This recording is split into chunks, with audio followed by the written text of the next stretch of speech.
સમાચાર અમદાવાદમાંથી કે જ્યાં રખિયાલના મોરારજી ચોકમાં ડિમોલિશન થયું। ચુસ્ત પોલીસ બંદોબસ્ત વચ્ચે ડિમોલિશન કરાયું। હાઉસિંગ બોર્ડની જગ્યામાં ગેરકાયદે બાંધકામ કરાયું હતું। 20 થી વધુ કારખાના અને દુકાન પર બુલડોઝર ફેરવાયું। કોમન ઓપન પ્લોટ પર બાંધકામ કરવામાં આવ્યું હતું। અગાઉ 2008માં પણ દબાણો દૂર કર્યા છતાં બાંધકામ થયું। મિલ મજૂરો માટેની સ્કીમમાં ગેરકાયદેસર બાંધકામ કરી દેવાયું। પ્લોટ પર બાંધકામ કરી નમાજની જગ્યા બનાવી દેવાઈ હતી તેવી વિગતો।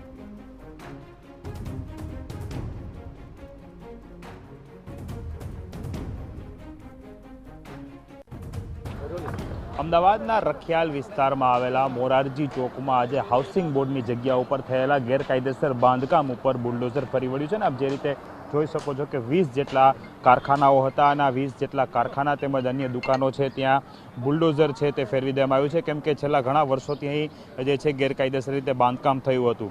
વર્ષ 2008માં અહીં ડિમોલેશન કરવામાં આવ્યું હતું અને જે બાદ ફરીથી અહીં છે તે ગેરકાયદેસર રીતે બાંધકામ કરવામાં આવ્યું હતું અને તેને હવે પોલીસના ચુસ્ત બંદોબસ્ત સાથે બુલડોઝર ફેરી દેવામાં આવ્યું છે, તોડી પાડવામાં આવ્યું છે। આપ જે દ્રશ્યો જોઈ શકો છો કે અહીં એક પરિવાર દ્વારા નમાજ પડવા માટે અલગથી જગ્યા પણ છે તે બનાવવામાં આવી હતી અને તેને પણ છે અત્યારે જે છે તોડી પાડવામાં આવી છે। આપણી સાથે એસીપી સર છે, એમની સાથે વાત કરીશું।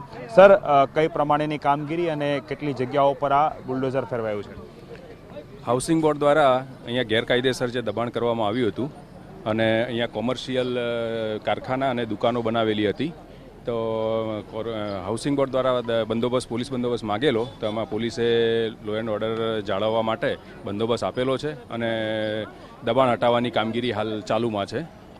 અંદાજે કેટલું દબાણ હતું, કેટલા કારખાનાઓ અને કઈ જગ્યાઓ હતી? અહીંયા કુલ 2680 સ્ક્વેર મીટર જેટલી જગ્યા છે અને એમાં 20 કારખાના અને નાની મોટી દુકાનો અહીંયા બનાવેલી હતી। એનું તોડવાનું અત્યારે હાલ દબાણ હટાવવાનું કામગીરી ચાલુ છે। સર, અહીં કઈ મસ્જિદ કે દરગાહ કે હોવાની એક વાત હતી, શું હકીકત છે? અહીંયા મસ્જિદ કે દરગાહ એવું કંઈ હતું નહીં, પણ અહીંયા બાજુમાં જ એક રેસિડેન્ટ છે એ પરિવાર દ્વારા અહીંયા જગ્યા એક્વાયર કરી અને એમનું ત્યાં કારખાનું ચાલતું હતું ડબ્બા પેકેજિંગનું અને ત્યાં નમાજ એ લોકો નમાજ પડતા હતા, પર્સનલી એ ફેમિલી પૂરતું હતું। બિલકુલ જે રીતે દ્રશ્યોમાં જોઈ શકાય છે કે અહીં જે છે એક પરિવાર દ્વારા નમાજ પડવાની જગ્યા છે તે બનાવવામાં આવી હતી અને આ તમામ જગ્યાઓ છે ત્યાં અત્યારે તે તોડી પાડવામાં આવ્યું છે અને જે રીતે દ્રશ્યોમાં જોઈ શકાય છે કે વહેલી સવારથી જ ચુસ્ત બંદોબસ્ત સાથે જે હાઉસિંગ બોર્ડના અધિકારીઓ છે તેની હાજરીમાં આ ડિમોલેશનની પ્રક્રિયા છે તે શરૂ કરવામાં આવી હતી અને 20 જેટલા કારખાના તેમજ અન્ય નાની મોટી જે દુકાનો છે તેને તોડી પાડવામાં આવી છે। વર્ષ 2008 બાદ અહીં ફરીથી જ્યારે ગેરકાયદેસર દબાણો થઈ ગયા હતા અને હવે તેને ફરીથી તોડવાની પ્રક્રિયા છે તે શરૂ કરી દેવામાં આવી છે અને પોલીસનો ચુસ્ત બંદોબસ્ત છે તે પણ અહીં રાખવામાં આવ્યો છે। કેમેરા પર્સન મનીષ ત્રિવેદી સાથે હરીન માત્રાવાડિયા, TV9 અમદાવાદ।